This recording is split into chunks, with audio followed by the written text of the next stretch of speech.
बिस्मिल्लाहिर्रहमानिर्रहीम, अस्सलाम वालेकुम। इस वक्त कुराए अर्ज पर एक नई और पहले से कई गुना बड़ी जंग के बादल मंडला रहे हैं और पूरी दुनिया शोशोपंज में मुब्तला है। हर कोई उस सोच में गुम है कि चीन का अगला वार कब और क्या हो सकता है। क्या चाइना की जंगी मशकें एक जंग में तब्दील तो नहीं हो सकती? क्या ताइवान के पास अपने बचाव के लिए कोई एहतियाती तदाबीर है भी या नहीं? क्या अमेरिका ताइवान की वाकई मदद को आ भी सकता है या फिर दूर से सिर्फ तसल्ली दे सकता है? ये वो सवालात हैं जिन्होंने सबको परेशान कर रखा है। और अमेरिका की बात करें तो अमेरिका ताइवान से भी ज्यादा परेशान है। व्हाइट हाउस में हुकूमती रहनुमाओं की हवाइयां उड़ी हुई और दूसरी तरफ सारे मामले में एक अहम पेशरफ्त भी हुई जिसे सुनकर आपके होश उड़ गए। इस मसले के बारे में जिस कदर संजीदगी से सोचना चाहिए, बदकिस्मती से हम बिल्कुल नहीं सोच रहे। लेकिन मैं आपको इस सारी सूरत हाल की तह तक जाकर आगे भी इंशाल्लाह करूंगा। आज की ये वीडियो जो है होशरुबा हकाइक से भरी हुई है। आज मैं आपको बताऊंगा कि चाइना के पास ऐसे कौन से खुफिया हथियार हैं जिनसे पूरी दुनिया बशमूल अमेरिका जो है उस घबराहट लगी। चाइना अपने दुश्मन से लड़ने के लिए वो कौन से रवायती तरीके अपनाता है जिसे इसका हर दुश्मन दुम दबा कर भाग पड़ता है। कदीम चाइना के लोग हमलावरों से बचने के लिए दीवार चीन को कैसे इस्तेमाल करते थे और इस बढ़ते हुए आलमी तनाज़े में कूदने वाला एक तीसरा मुल्क कौन सा है और इसका क्या अंजाम होगा। आपने दुनिया के 7 अजूबों के बारे में तो सुना होगा ना। दीवार चीन भी उन 7 अजूबों में से एक है, लेकिन दीवार चीन की कुछ खास बातें हैं जिसे दुनिया के 7 अजूबों में से एक उसको मुनफरिद मकाम हासिल है। चाइनीज जो कंस्ट्रक्शन वर्कर्स हैं उनका ये शाहकार नमूना जो है सालों नहीं बल्कि सदियों की मेहनत, जफाकशी और हजारों जानों की कुर्बानी के बाद ये हालिया शक्ल में वजूद में आया। चाइना की सरजमीन पर कई बादशाहों ने हुकूमत की, बादशाहतें आती रहीं जाती रहीं और इस दीवार की तामीर आगे बढ़ती रही। एक तहकीक के मुताबिक इस दीवार की लंबाई जो है 21,000 किलोमीटर और एक अंदाजे के मुताबिक इस दीवार को बनाने में 4 लाख लोगों की जानें गईं, जिनकी बाकियात आज भी इस दीवार के आसपास देखी जा सकती। बाज लोगों के नजदीक तो ये दीवार ईंटों के साथ साथ चावल के गूदे से तैयार की गई और कुछ लोग तो इस दीवार की तामीर में इंसानी हड्डियों के इस्तेमाल की भी गवाही देते हैं। लेकिन सवाल यह कि चाइना के हुक्मरानों ने आज तक के अरबों डॉलर के हिसाब से पैसा और एक दीवार पर क्यों सर्फ की। चाइना की ज्योग्राफिकल लोकेशन है वो ऐसी तो नहीं थी कि जहां पे बैरूनी हमले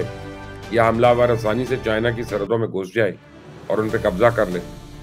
उस बार चाइना के एक शाही खानदान ने पूरी हिकमत अमली के साथ चाइना के आसपास एक लंबी दीवार की तामीर शुरू करवाई जिसके अंदर दाखिल होना मुश्किल ही नहीं नामुमकिन था। और इस दीवार की एक खास बात यह थी कि इसके हर हिस्से में दुश्मन की निगरानी के लिए छोटे छोटे टावर्स बनाए गए। जैसे ही दुश्मन को खबर मिलती या दुश्मन की को खबर मिलती कि वहां से फौजी जो थे मौजूद, वो बाकी फौजियों को खबरदार कर देते थे। यूं ये रवायत चलती रही और चाइना बैरूनी हमलावरों के हमले से महफूज होता है। महफूज रखने के लिए चाइना को दीवार चीन की तर्ज के एक अच्छे डिफेंस सिस्टम की जरूरत थी। इसे चाइना ने अपनी बहरी फौज बनाना शुरू की और 14वीं सदी में जब मिंग डायनेस्टी ने यहाँ हुकूमत करना शुरू की तो उन्होंने यहाँ बहरी महकमे की कमी महसूस हुई। मिंग डायनेस्टी ने चाइना की फौज में इजाफा करना शुरू कर दिया और इसके साथ ही बहरी फौज के महकमे कायम किए और इसके बाद हर आने वाले शाही खानदान ने इनकी तोसी में अपना अपना किरदार अदा किया और आज चाइना की बहरी फौज इसका तो बड़ी और ताकतवर हो चुकी है जिसका कोई मुकाबला नहीं।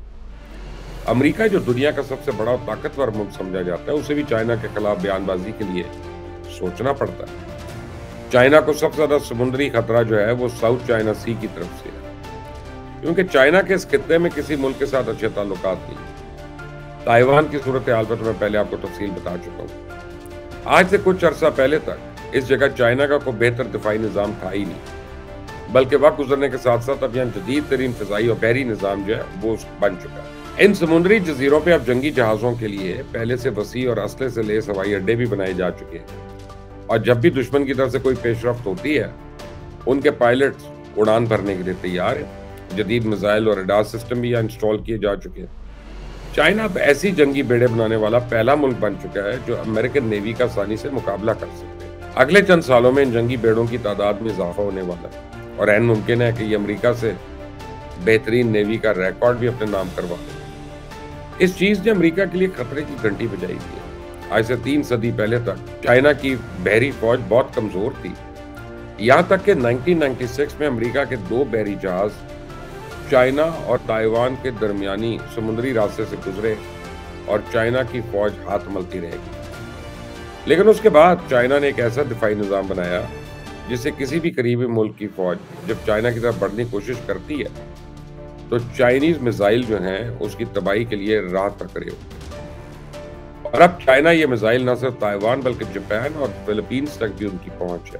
चाइना की तिजारत ज्यादातर समुद्री रास्तों से होती है, इसलिए चाइनीज नेवल फौज उसकी मईशत में बड़ा अहम किरदार अदा करती है। अब चाइना ने यह वाजे कर दिया कि चाइना के आसपास मौजूद सारे जजीरे उसी का हिस्सा थे और हमेशा रहेंगे, और चाइना की बहरी फौज में अरबों डॉलर मजीद इन्वेस्ट करने की वजह उसके हमसाया या करीबी ममालिक भी हैं। ताइवान के साथ जापान चाइना के लिए एक बड़ा खतरा था, क्योंकि जापान अब तक तो काफी अरसे से खामोश रहा लेकिन अपनी बहरी और फिजाई फौज को मजबूत कर रहा। और दूसरी तरफ हिंदुस्तान को भी बिल्कुल नजरअंदाज नहीं किया जा सकता। हिंदुस्तान का जंगी जुनून इस वक्त जोरों पर है।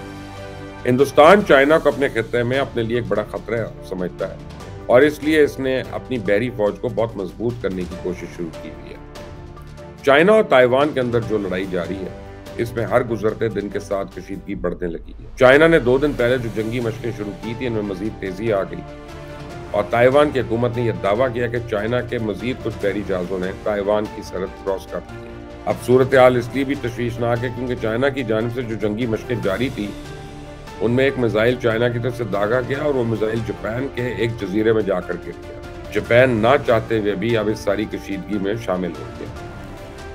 जापान की जानिब से इसका शदीद रद्द-ए-अमल आ रहा है और जापान के दफाई वजीर ने चाइना को एक वाज़ेह पैगाम दिया कि वो ऐसे कदम ना उठाए जिनसे जापान और इसके लोगों की जानों को खतरा लाहक हो। चाइना की इन जंगी मशकों की वजह से ताइवान में सूरत हाल मजीद संगीन हो रही है। ताइवान में हर रोज हजारों अफराद बैरून ममालिक से आते हैं। चाइना की जंगी मशकों ने ताइवान की ज्यादातर एयर स्पेस को अपने काबू में कर लिया और जंगी सूरत हाल की वजह से ज्यादातर एशियन एयरलाइंस ने फौरी तौर पर अपनी फ्लाइट ऑपरेशन जो है वो वहां बंद कर। तो इस वक्त ताइवान में निज़ाम जिंदगी आप समझे मफलूज होकर रह गया। लोग अपने मुस्तकबिल को लेकर परेशान है और एक हीजान की कैफियत सफेद तारी है। अब नैन्सी पेलोसी वो अमेरिकन स्पीकर हैं जिनकी वजह से मामलात यहाँ तक पहुंचे, वो भी मैदान में आ गई और उन्होंने चाइना को पैगाम दिया है कि अमेरिका किसी सूरत ताइवान को अकेला नहीं छोड़ेगा। और नैन्सी पेलोसी का यह बयान ताइवान को अब मजीद मुश्किलात में धकेल सकता है। इस वक्त सबके दिमाग में एक सवाल है, क्या अमेरिका इस वक्त किसी और जंग लड़ने की पोजीशन में है? क्योंकि कोविड के बाद अमेरिकन मईशत को बड़ा नुकसान पहुंचा। लोग रोजमर्रा की चीजें इस्तेमाल नहीं कर सक रहे, महंगाई अपने अरूज पे है और अमेरिकन सदर जो है वो जगह जगह दर बदर फिर रहे हैं अपने मुल्क को इस मुआशी बहरान से निकालने के लिए।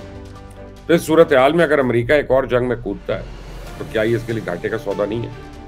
इससे पहले अफगानिस्तान में जंग में अमेरिका ने 2 दहाइयों में कुछ हासिल नहीं किया, बल्कि इसका अरबों का नुकसान हो गया, बल्कि $2 ट्रिलियन का नुकसान हो गया। लेकिन बहरहाल मफादात इंसान से बहुत कुछ करवा लेते हैं और यहाँ भी अमेरिका के मफादात जुड़े हुए हैं। चाइना को दुनिया में अकेले करने का मफाद, चाइना से उसका तजारती रास्ता छीनने का मफाद और सुपर पावर की बका का मफाद। आने वाले दिनों में कुछ भी मुमकिन है। हम तो सिर्फ अच्छे की उम्मीद कर सकते हैं और आज भी उम्मीद करते हैं कि ऐसे हालात पैदा हों कि जिससे इंसानियत की बेहतरी का रास्ता निकले, जो लोगों के अच्छे का बाइस हो। किसी भी कौम से इसके बच्चों का खूबसूरत मुस्तकबिल ना छीना जाए, किसी गरीब के घर को खंडर ना बनाया जाए।